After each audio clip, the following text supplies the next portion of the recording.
हम सब जानते हैं कि जो हमारी वैक्यूम होती है वो भी एम्प्टी नहीं होती है, but there are always particle anti particle pairs at each and every point in vacuum, जो कि कॉन्स्टेंटली एक दूसरे को एनाइलेट करते हैं, जिसकी वजह से हमारी अनसर्टेनिटीज इन एनर्जी होती है। और that is actually a way of describing these uncertain values of energy. तो यहाँ पे जो हाइजेनबर्ग का अनसर्टेनिटी प्रिंसिपल होता है, अगर एनर्जी एंड टाइम के टर्म्स में देखो, that is the uncertainty in energy times uncertainty in time is always greater than or equal to h bar over 2, that is modified Planck's constant over 2।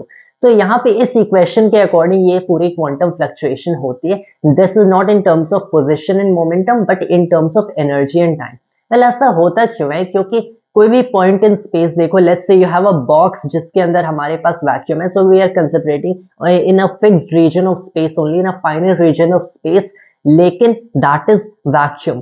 तो इसके अंदर अगर मैंने किसी भी इंस्टेंट ऑफ टाइम पे देखा है, किसी भी पर्टिकुलर पॉइंट पे देखा है, मैंने energy at that point in vacuum पे कैलकुलेट करने की कोशिश किया, so I will definitely get some value. अगर मैंने कुछ टाइम बाद वही एनर्जी कैलकुलेट किया तो क्लासिकल मैकेनिक्स और एटलीस्ट इन व्हाटएवर रिलेटिविटी अगर आप देखो तो वही वैल्यू मिलनी चाहिए। लेकिन क्वांटम मैकेनिक्स में अनसर्टेनिटी प्रिंसिपल आपको बताते हैं कि एनर्जी की वैल्यूज में अनसर्टेनिटीज होती है, तो यहाँ पे आपको एक डिफरेंट वैल्यू मिल सकती है।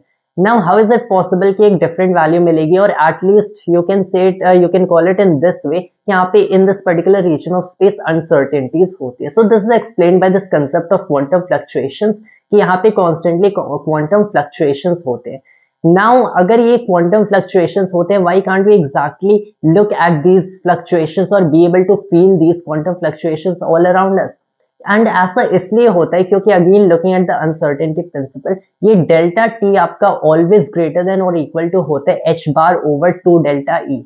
मतलब जितनी ज्यादा uncertainty in values of energy होती है उतनी ही कम अनसर्टेनिटी इन टाइम होती है। मतलब अगर आपके पास ये फ्लक्चुएशंस हो रहे हैं एंड एनर्जी की वैल्यूज में बहुत ही रैपिड चेंजेस है, बहुत ही ज्यादा चेंजेस है, तो ये बहुत ही शॉर्ट पीरियड ऑफ टाइम के लिए लास्ट करेंगे। एंड इतने शॉर्ट पीरियड ऑफ टाइम के लिए that you will actually not be able to measure these changes, these various kinds of changes in the values of energy at any particular instant of time or at any particular point of space। अगर यही बहुत ही एक छोटे amount में, अगर आप देखो बहुत ही छोटे अमाउंट में अनसर्टेनिटी होगी इन एनर्जी में, तब ये बेसिकली एक मे बी एक macroscopic, I still do not believe, no one does, कि एक मैक्रोस्कोपिक लेवल की चेंज आएगी। लेकिन फिर भी एक at least compare to this thing एक काइंड की आपकी चेंज आ सकती है in the value of time, जिसके लिए ये लास्ट करेगा this kind of quantum fluctuation this particular point in space, कि it might be measurable at least in principle. लेकिन यूजुअली ये जो चेंजेस होते हैं, there are constantly particles and anti particles to explain them